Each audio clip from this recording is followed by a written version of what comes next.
Сайн байна уу? Би UBCAP компани гүйцэтгэх захирал Отгон Баяр.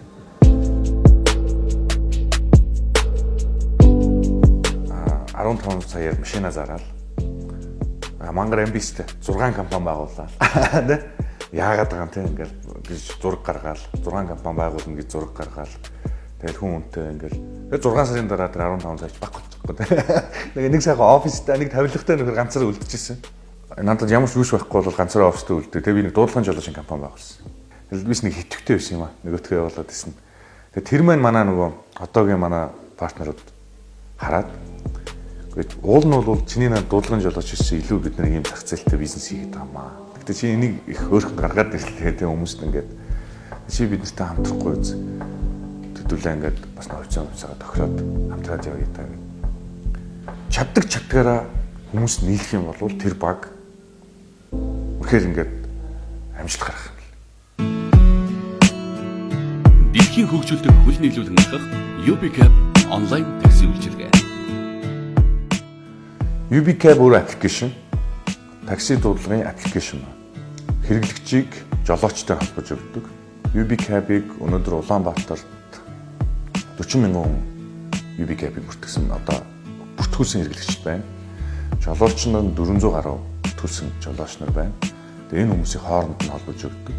Өдөртөө нэг ч операторгүйгээр 3000 дуудлага одоо энгийн үедээ өндөр ачаалттай үедээ 5000 дуудлага орж ирж байна. За тэрний нэг 3.1 ч юм уу тийм одоо UBCAP гүйцэтгэж чадчихна л да.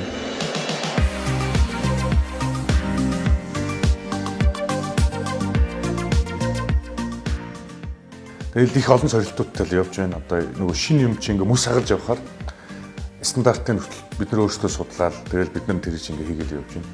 Bluetooth chipтэй тийм одоо электроникийн түүхий гэдэг бид нар тэрийгээ бид UBCAP 1 загварын таксиметр гэдэг Монгол улсад үйлдвэрлэх, суйрлуулах одоо тэр тусгай шүүрлэлүүд авчиад ашиглах тийм тусгай шүүрлэл авчиад. Тэр нь тэгээ яаж ажилладаг вэ гэхээр машины дугууны эргэлтийг манай энэ утасны одоо аппликейшн жолоочийн аппликейшн руу мэдээлдэг.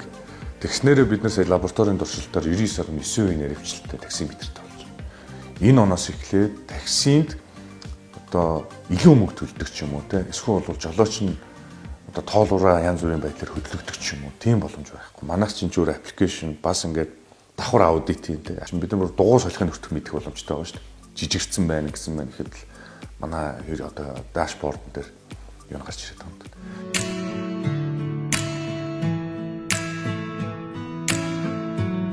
Одоо хүн болгол ярьж байна. Ажил төрийн 4-р хувьсгал дижитал шилжилт гэдэг. Тэгээ энэний чинь хамгийн суур юмнуудын чинь төлбөр тооцоо дээр нь энэ хаягжилт байгаа байхгүй. 100 айл гэж байна тийм. Гэхдээ хүн болгоо мэднэ хаана гэдгийг мэднэ. Гэхдээ айл хавийг хэлээд байгаа ч мэднэ. Гэхдээ тэр бол хаяг биш байгаа байхгүй. Зүгээр хүн амтны ярьж хөвшсөн.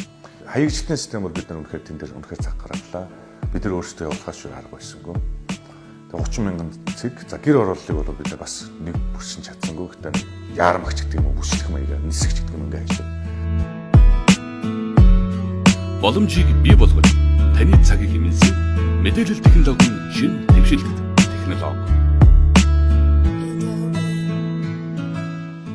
Хэрвээ та аппликейшнээр дуудлага өгөөд өгсөн бол шууд үнийн дүн чинь таны утсан дээр ашиг төлбөрөө төлөхдөө зүгээр өөрийнхөө банкаас сонгоод үнийн дүн асуухгүй, дансны дугаар асуухгүйгээр шууд төлбөр төлөгдөх боломжтой болж байна.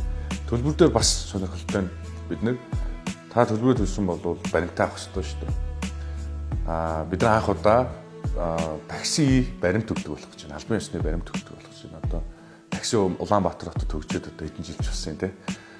Анх удаа бид нар татврын баримт өгөх гэж юм л да. Татвараар баталгаажсан баримт өгөх юм. E-баримттай бид нар сая интеграц хийгээд дууссан шинэ үйлдвэр дээр. Та төлбөрөө төлөнгүүт E-баримт бүртгэлтэй утасны дугаараа хийгээд баримт нь таны нөгөө E-баримтын нөгөө юунт чинь шууд шивэгдэж байгаа. Ийм шийдэл орж ирж байна.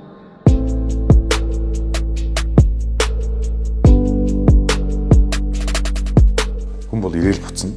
Яг энэ хугацаанд бол энэ хамт ажиллаж байгаа энэ хүмүүстэйгээ бүтээж байгаа энэ ажил маань хамгийн үнэцүүл. Тэгээд энэ манай багийн энэ залуучуудаар бол би гайхуулах дуртай.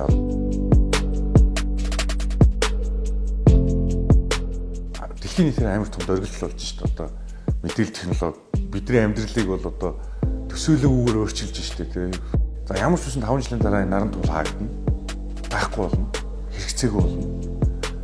Өнөөдөр наран туулын маш олон хэрэгцээг одоо шинэ хүмүүс утаснасаа хийдэг болсон байна. Бодтой.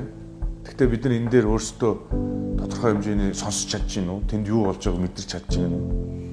Тэгээ монголчууд өөрсдөө бэлэн юм уу?